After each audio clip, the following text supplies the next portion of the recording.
जय हिंद बच्चों। मैं अजय कुमार वाराणसी उत्तर प्रदेश से आपके अपने चैनल नौ शिक्षण पे स्वागत करता हूँ। बच्चों, आज के वीडियो में मैं महत्वपूर्ण 25 प्रश्न सामाजिक अध्ययन के बताने जा रहा हूँ।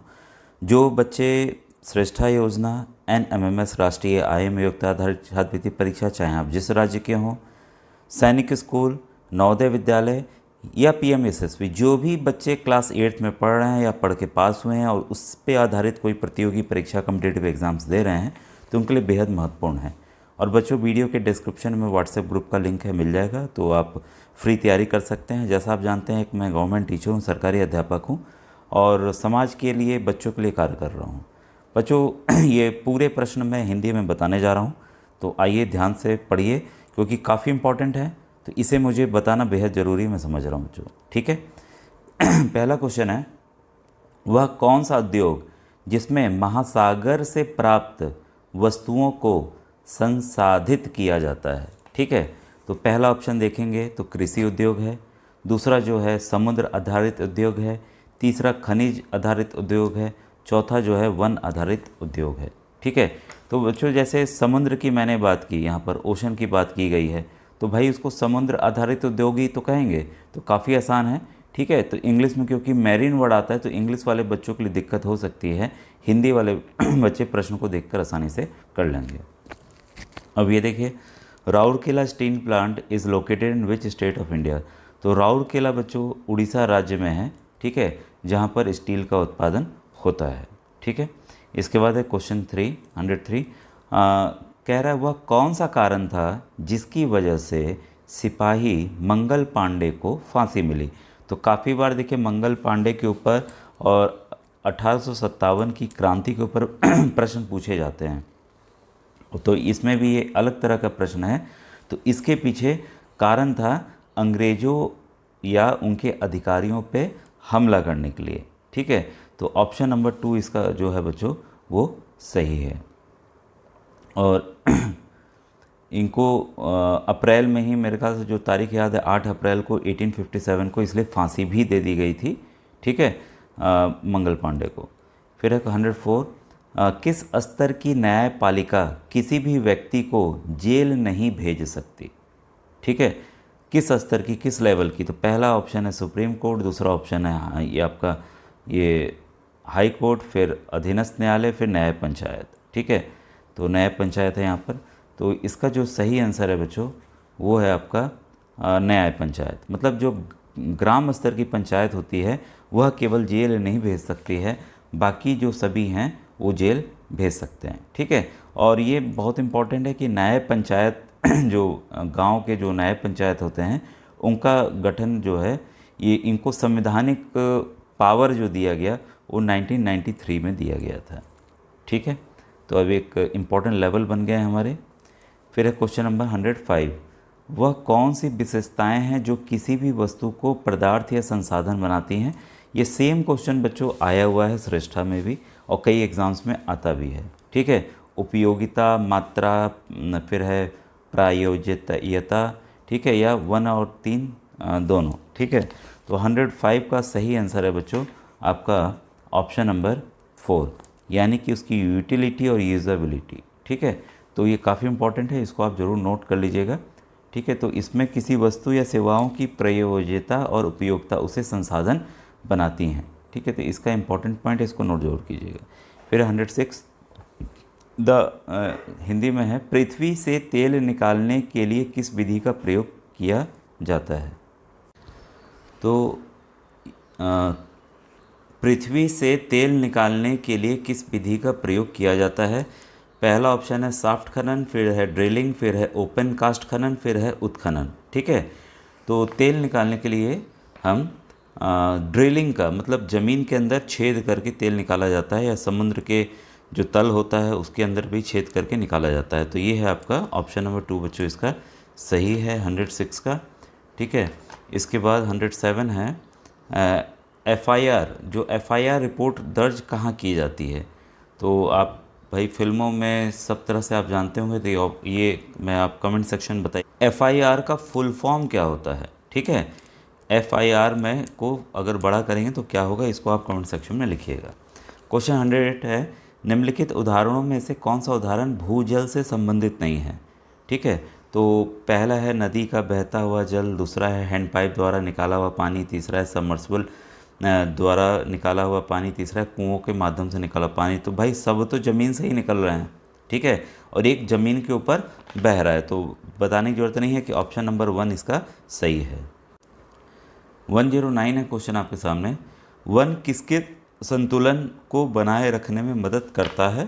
पहला है नाइट्रोजन और कार्बन डाइऑक्साइड, दूसरा है ऑक्सीजन और कार्बन डाइऑक्साइड, तीसरा है आर्गन और कार्बन डाइऑक्साइड, चौथा है नाइट्रोजन और ऑक्सीजन। ठीक है, तो सही आंसर है ऑक्सीजन और कार्बन डाइऑक्साइड। ठीक है, तो ये भी काफ़ी अच्छा क्वेश्चन था।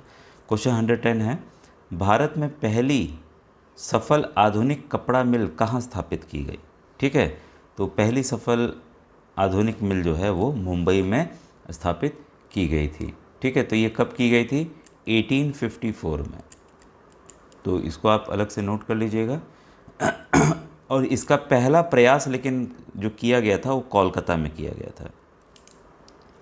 इसके बाद 111 एग्जाम्पल ऑफ सॉफ्ट माइनिंग। ठीक है, सॉफ्ट खनन से संबंधित है, तो इसका सही ऑप्शन है option number A, surface mining, यानी कि सतही खनन। कुछ नहीं, जो मिट्टी है उसको हमने निकाला, यहाँ हमको खनिज मिल गया, हमने निकाल लिया। ठीक है, तो ये समझ गए होंगे आप। इसके बाद 112 इनमें से कौन से अपराध नागरिक कानून के अंतर्गत आते हैं? संपत्ति विवाद, की चोरी, की डकैती, की हत्या। तो संपत्ति विवाद, सिविल लॉ जो है किसके अंदर, सिविल लॉ में क्या नहीं आता है? तो संपत्ति विवाद इसमें नहीं आता है। ठीक है, और इस प्रकार के मामलों की सुनवाई जो है जिला न्यायालय में होती है। 113 है, राज्य के धर्म के अलगाव को डैश कहा जाता है। तो क्या कहा जाता है भाई? पहला ऑप्शन है राजतंत्र, दूसरा ऑप्शन है जनतंत्र, तीसरा ऑप्शन है धर्मनिरपेक्ष, चौथा ऑप्शन है अद्वैतवाद। तो सही आंसर है सेक्युलरिज्म, यानी कि धर्मनिरपेक्ष। होता है ना कि हमारा जो देश है वो धर्मनिरपेक्ष राज्य है, तो इसी से रिलेटेड है। क्वेश्चन 114 है, निम्नलिखित में से कौन से अधिकार मौलिक अधिकार के अंतर्गत आते हैं? तो सभी मौलिक अधिकार मैंने विधिवत समझा के बताए हुए हैं।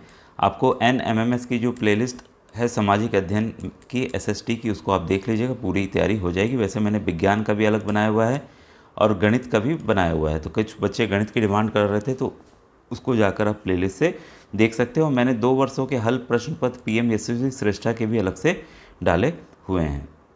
तो फंडामेंटल राइट कौन है? तो इसमें बच्चों जो फंडामेंटल राइट जो है वो सभी हैं, right to equality, right to freedom, right against exploitation. ठीक है, तो देखिए समानता का अधिकार, समानता का अधिकार अनुच्छेद 14 और 15 में दिया हुआ है। स्वतंत्रता का अधिकार, ये इम्पॉर्टेंट, इसको भी नोट करिए, कई बार आता है कि किस अनुच्छेद में दिया गया है, तो अनुच्छेद 19 में दिया गया है। और शोषण के विरुद्ध अधिकार अनुच्छेद 23 में दिया हुआ है। ठीक है, तो इसको आप जरूर नोट कर लीजिएगा, ये सभी मौलिक अधिकार हैं। 115 है, बाल विवाह निषेध अधिनियम किस वर्ष में लागू किया गया? मतलब बचपन में शादी नहीं होनी चाहिए, ये लागू किया गया था 1929 में। ठीक है, तो लड़कियों के लिए 14 वर्ष रखा गया था और लड़कों के लिए 18 वर्ष रखा गया था। ठीक है, और वर्तमान में दोनों की जो आयु सीमा है 21 वर्ष निर्धारित कर दी गई है, उसके नीचे शादी नहीं होनी चाहिए। ठीक है। 116 है, निम्नलिखित विशेषताओं में से कौन सी विशेषता खनिज से संबंधित नहीं है? तो 116 का सही है, वह समान रूप से वितरित है। भाई समान रूप से वितरित है ही नहीं, कहीं ज़्यादा कहीं कम है। बाकी ऑप्शन सही है, इसको भी ध्यान से पढ़िए। यह प्राकृतिक प्रक्रिया द्वारा बनाए जाते हैं, एकदम सही। उनके पास निश्चित रासायनिक संरचना होती है, सही बात है। कोयले का अलग है, पेट्रोल का अलग है, सब चीज़ का अलग है। तीसरा है, वह भरपूर मात्रा में उपलब्ध है वह भरपूर मात्रा में इन एग्जॉस्टेबल। तो इसमें मेरे ख्याल से एक और त्रुटि है 3 पॉइंट में, ऑप्शन नंबर 4 इसका बच्चों सही। 117 है, स्वतंत्र भारत के प्रथम गवर्नर जनरल कौन थे? तो मैंने शायद लास्ट वीडियो में बताया था, ये राजा गोपालाचारी थे। तो इसका ऑप्शन नंबर पहला जो है बच्चों वो सही है। ठीक है, तो आप इसको टिक कर लीजिएगा। फिर है 118, दूषित पानी से डैश होता है। तो भाई दूषित पानी मतलब कि बैक्टीरिया, तो बैक्टीरिया से फैलने वाला या और चीज़ें जो वायरस की वजह से भी हो सकती हैं, तो वो कौन सा होगा, ये आप है जॉन्डिस। ठीक है, तो 118 का आपका ऑप्शन नंबर डी बच्चों सही है। ठीक है, और इसमें शरीर जो है पीला पड़ जाता है, आपको पता है इसको हेपेटाइटिस भी कहा जाता है। फिर 119, राष्ट्रपति राज्यसभा के लिए डैश मनोनीत करता है। तो ये काफ़ी बार मैंने पूछा है, ये प्रश्न बार बार आता भी है, 12 लोगों को मनोनीत करता है। फिर 120 है आपका, व्यावसायिक उपयोग के लिए सब्जियों, फूलों, फलों एवं सजावटी पौधों को उगाना क्या कहलाता है। तो काफ़ी बार ये भी प्रश्न आया हुआ है इसे बच्चों हॉर्टिकल्चर कहते हैं। ठीक है, यानी कि औद्योगिकी। ठीक है, तो हिंदी में इसे कहेंगे हम औद्योगिकी। ठीक है, इसको मैं लिख दूँ बल्कि, क्योंकि अलग टर्म भी है, ये कहलाता है, तो इसको आप नोट डाउन कर लीजिएगा। ठीक है, अलग प्रश्न था। क्वेश्चन 121 है, केरल की मोनोजाइट रेट डैश से समृद्ध है। देखिए हमारे यहाँ मोनोजाइट बहुत मात्रा में है, केरल की ही रेट में बहुत ज़्यादा है और इसमें अपार संभावना है। ठीक है, तो इसमें बच्चों जो रेडियो एक्टिव सब्सटेंस है थोरियम, इसको थोरियम ही कहेंगे हिंदी में ही। ठीक है, वो पाया जाता है। ठीक है, ये और इसका नाभिकीय तंत्र में इसका ईंधन के रूप में उपयोग होता है। तो इसे बस हमें एक्सट्रैक्ट करने की आवश्यकता है, अपार संभावना है इसकी। ठीक है, 122 है आपका, भगवान विष्णु के भक्त डैश कहलाते थे। ठीक है, तो भगवान विष्णु के भक्त जो है वैष्णव। ठीक है, वी और वी से याद रखिएगा, वैष्णव कहलाते थे। ठीक है, और ये देखिएगा भक्ति आंदोलन के दौरान दक्षिण भारत में वैष्णव के साथ साथ शैव भक्तों की भी संख्या में वृद्धि हुई थी। और जो शैव भक्त थे, जो भगवान शिव के भक्त थे, उनको नयनार कहा गया। ठीक है, तो नयनार कहा गया, इसको आप नोट कर लीजिएगा, क्योंकि यहाँ विष्णु भगवान का पूछा है तो हो सकता है शिव भगवान का पूछ ले अलग से। ठीक है, अब है आपके सामने क्वेश्चन 123, जस्टिस सचर कमेटी का गठन किस धर्म के लोगों की सामाजिक, आर्थिक और शैक्षिक स्थिति पर रिपोर्ट तैयार करने के लिए किया गया। ठीक है, तो ये किया गया था मुस्लिम्स के लिए कि उनकी क्या स्थिति है। ठीक है, तो ऑप्शन नंबर 2 इसका सही है। 124 है, वेदों की और लौटों का आह्वान किसने किया। काफ़ी इंपॉर्टेंट क्वेश्चन है, बार बार बदल के ये प्रश्न आते भी हैं। ये था स्वामी दयानंद सरस्वती जी द्वारा दिया गया था। ठीक है, और आखिरी क्वेश्चन है आज का, MLA are elected representative of, मतलब विधायक किसके निर्वाचित प्रतिनिधि है। तो विधायक किसको कहा जाता है। विधायक जो है, जो हमारे राज्य की लेजिस्लेचर में जाते हैं, यानी कि राज्य के विधान मंडल में जाते हैं।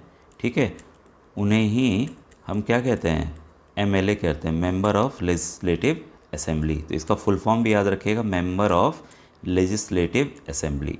ठीक है बच्चों, आज का वीडियो कैसा लगा ज़रूर बताइएगा। Thank you very much.